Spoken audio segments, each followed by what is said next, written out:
Well, the Board of Water Supply is checking for contaminants in and near our groundwater because of the Red Hill fuel spill. Drilling started this week on a second monitor well, called that because it monitors the quality of our drinking water. Our Diane was part of a media tour of the private property in Halava where the drilling is taking place.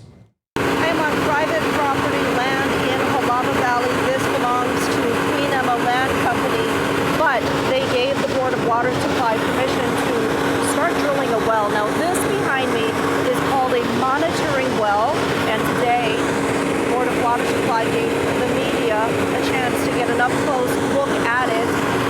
What they're planning to do with it is monitor the aquifer to see if any of the contamination and the PFAS from the Red Hill fuel spill has migrated out this far. This is going to be one of about a half dozen monitoring wells that the Board of Water Supply will be drilling.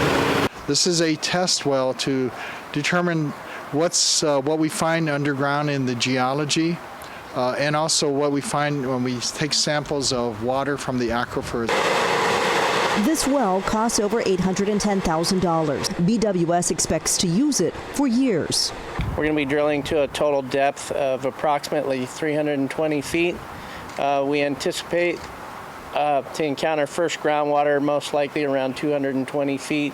Norris estimates they'll hit their final depth in about 6 months. Norris says there have been no issues so far and no contamination found in field samples.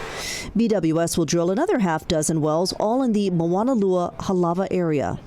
If it wasn't for this World War II relic called Red Hill, built over 80 years ago, all this effort wouldn't have to be done.